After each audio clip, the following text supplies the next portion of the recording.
सभी भक्तों को जय माता की। आज बहुत दिनों के बाद आपके बीच आया हूँ, तो क्षमा चाहता हूँ। बहुत दिनों से जो है देवी भागवत के विषय में नहीं बता पाया। कुछ जो है पूजा पाठ के संदर्भ में जो है एक स्थान से दूसरे स्थान पे जाना हुआ, इसके कारण जो है आपके बीच नहीं आ पाया। इसके लिए क्षमा करती हूँ। जगत जननी के श्री चरणों में शत शत नमन करके मैं आज की इस देवी भागवत की कथा का प्रारंभ करता हूँ। तो जन्मेजय जी द्वारा वेद व्यास जी से जो कथा सुनी जा रही है, तो वेद व्यास जी कहते हैं कि महिषासुर मर्दनी के बाद सारे जो असुर थे वो सब जो है कुछ पाताल चले गए, मैया से क्षमा याचना करके जो बचे हुए थे पाताल चले गए। तो उसके बाद जो है जन्मे जी कहते हैं कि प्रभु आपने मैया के विषय में अनेकों कथाएं सुनाई, जिसके कारण मेरा मन जो है शांत हो गया है और प्रफुल्लित हो गया है, और मैया के बारे में कुछ आगे सुनने की और भी जिज्ञासा उत्पन्न हो रही है। ये कह करके वेद व्यास जी जो है राजा जन्मेजय को जो है आगे की कथा को शुरू कर देते हैं। कहते हैं कि पूर्व काल में जो है राजा सूरत का राज्य हुआ करता था, और राजा सूरत जो है धर्मात्मा, गुणी व्यक्ति, धर्म कर्म को मानने वाले, पूजा पाठ को करने वाले, यज्ञ को करने वाले, साधु संत और ब्राह्मणों की सेवा करने वाले राजा थे। अचानक ही उनके राज्य में मलेच्छों द्वारा आक्रमण हुआ। उन मलेच्छों के कारण जो है उनकी बहुत सारी सेना का नाश हुआ। तो धीरे धीरे कर करके उनके ही मंत्री जो है उन मलेच्छों से मिले और उन्होंने उस पूरे राज्य पे आक्रमण कर दिया। वो जाके दुर्ग में छुप गए। उस दुर्ग में जाकर के उन्होंने गुप्त विद्या के कारण उन्होंने देखा कि मेरे राज्य में कौन कौन मंत्री मिले हुए हैं। तो वो देखते हैं कि उनकी पत्नी समेत जो है सारे उनके अधिकार में हो गए हैं, और मंत्रीगणों ने उस राज्य के बारे में सारी जानकारी जो है मलेच्छों को दे दी है। इस तरह से दुखी होकर के वो राज्य को त्यागना ही उस समय बहुत उचित समझे। तो जंगल की ओर चले गए, और रास्ते में भटकते भटकते यही सोच रहे हैं कि मैं कहाँ जाऊं और क्या करूं। तो सोचते हुए उन्हें याद आया कि हाँ, सुमेधा मुनि का आश्रम है, और सुमेधा मुनि के आश्रम की ओर चल दिए। तो जब सुमेधा मुनि के साथ मिले तो सुमेधा मुनि ने आदर पूर्वक उनको जो है गद्दी पे बिठाया, और उनको शांत चित्त मन से कहा कि राजन, आपका इस तरफ आना किस कारण से हुआ है। तो राजा सूरत अपने बारे में सारा उन्हें कह देते हैं। तो वो राजा सूरत कहते हैं कि महाराज, मैं शत्रुओं से बहुत भयभीत हूँ। और सुमेधा मुनि कहते हैं कि हे राजन, इस पूरे प्रदेश में कोई हिंसा नहीं होती है। यहाँ पशु और हिंसक जो पशु हैं और वो भी आपस में प्रेम से पूर्वक रहते हैं। यहाँ मेरे मंत्रों के प्रभाव से आपके शत्रु कभी आपको जो है अहित नहीं पहुंचा सकते। इसलिए आप जो है इस आश्रम की शरण में रहिए, और यहाँ जो है भक्ति भाव में अपना समय बिताइए। तो राजा ऐसा ही करते हैं। कुछ दिनों के बाद राजा जो है दुखी मन से अपने मन में अशांति लेकर के अपने राज्य के बारे में विचार करने लगे। तो ऐसे करते हुए वो किसी स्थान पे जाकर एकांत में बैठे हुए थे। अचानक वहां से एक राहगीर जैसे जो है कि वैश्य जो हैं वहां से गुजरे।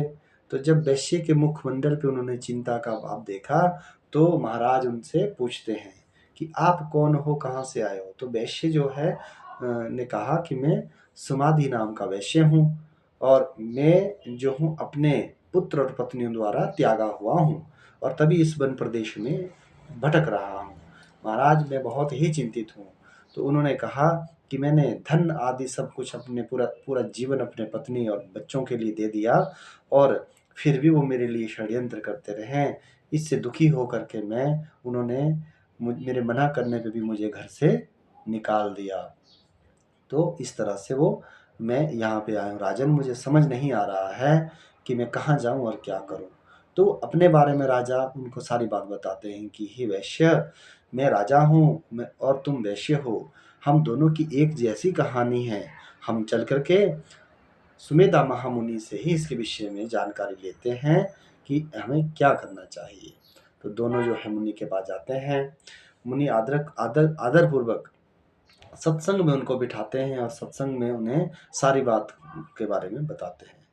राजा और वैश्य कहते हैं कि राजन, हमें अपने राज्य और परिवार द्वारा त्यागा गया है, उसके बाद भी हमारा मन शांत नहीं है।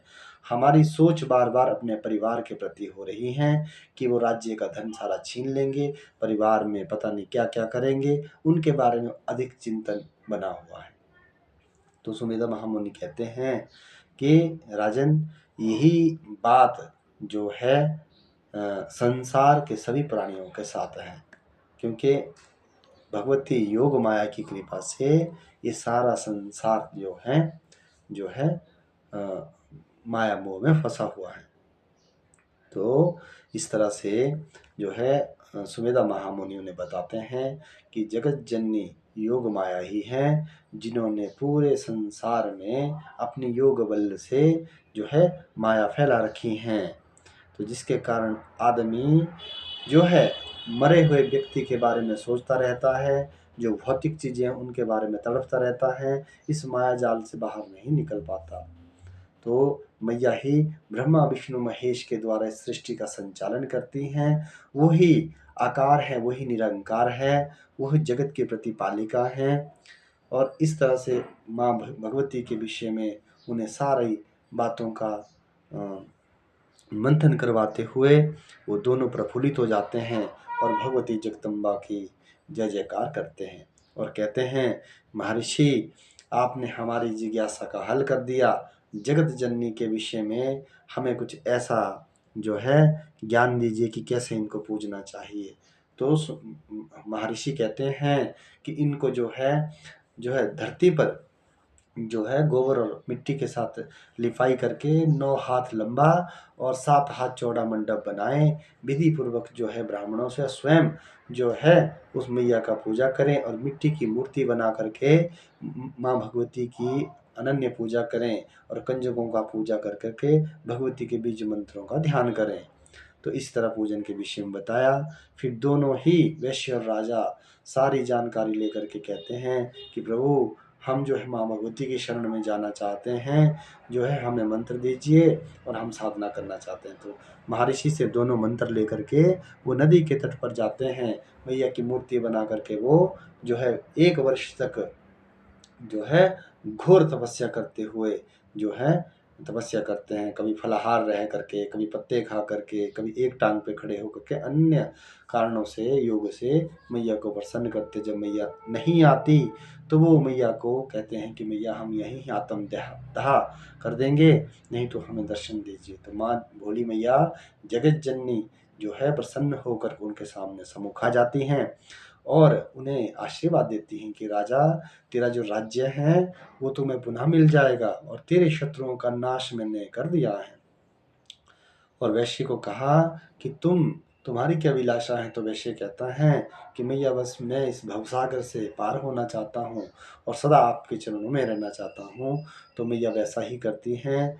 जो है पूर्व जन्म में जो राजा थे वो मनु कहलाए और वैश्य भगवती के योग के साथ मैया में ही लीन हो गए।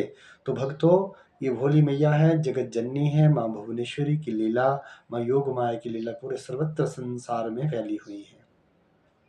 इसलिए भगवती का नाम ध्यान करना चाहिए, प्रतिदिन ही करना चाहिए। आज हम सांसारिक चीज़ों में फंसे हुए, भौतिक चीज़ों के पीछे हम भाग रहे हैं, अंत में हमें यही काम आएगा। इसी के साथ जय माँ भगवती, जय माँ भुवनेश्वरी, हर हर महादेव।